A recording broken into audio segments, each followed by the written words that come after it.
Ayan, so ito yung mga sangkap natin. Meron tayong bihon. And then, meron tayong beef, ground beef. Tapos, pwede kayong gumamit ng pork or chicken.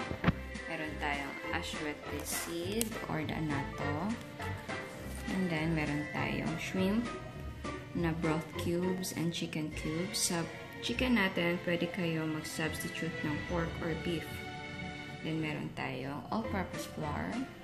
Meron tayong pepper, water, cooking oil, and then ang ating fish sauce or the patis.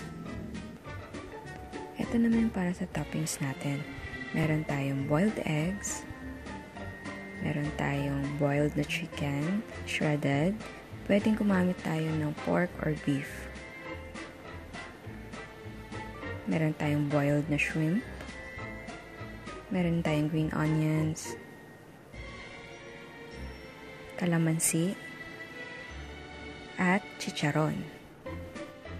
So ngayon, ang ginawa ko sa ating anato seed or aswete, since seeds siya, nilagyan ko siya ng water para mag-dilute. Kung powder naman yung binili nyo, okay lang. Mas okay kasi pwede nyo siyang i-dilute together with the chicken cubes. So, ngayon, isosoak natin yung ating bihon sa water for 15 minutes. So, ngayon, gagawa na tayo ng sauce. Painitin natin yung oil. Ayan. So tingnan natin yung ating ground meat.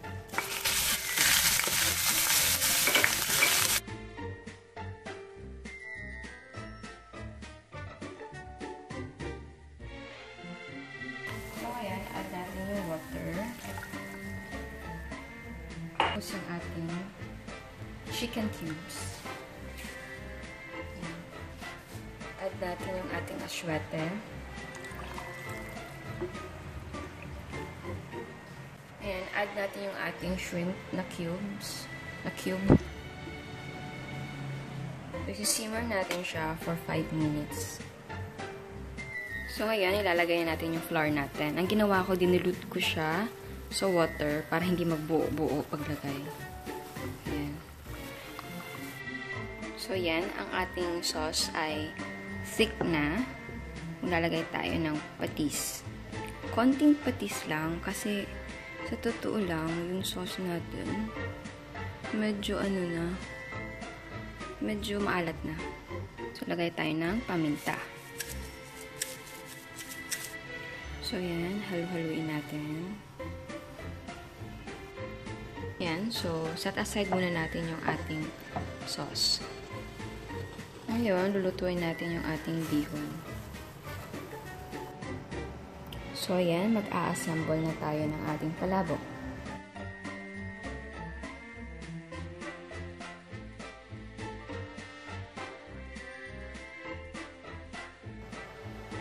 Tapos, maglagay rin tayo ng chicken.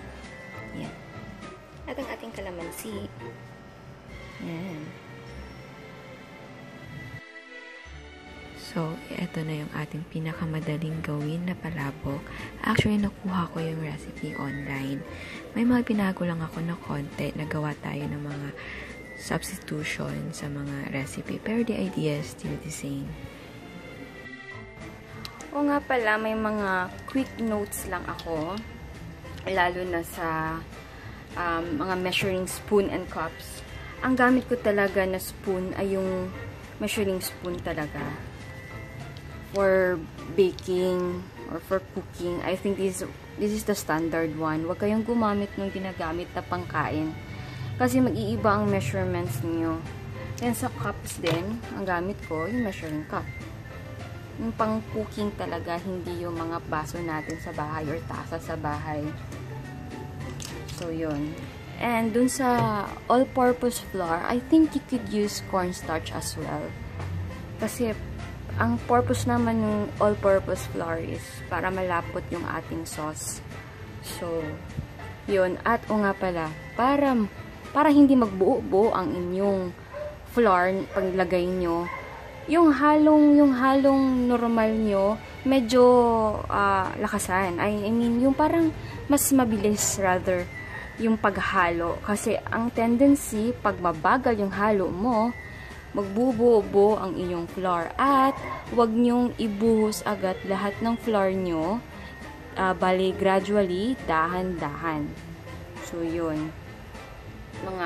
Mga notes ko lang yan sa inyo to achieve the perfect texture. So, yan. Kain na tayo at ako'y gutom na. Sarap niya. Magugustuhan to ng lola ko kasi paborito niyang palabok. Kaya kayo guys, gumawa na kayo nito. Tsaka, huwag niyong kalimutan ang kalamansi kasi perfect combination siya sa palabok. And timing na meron akong sliced bread. Dinner na to. Kain na guys.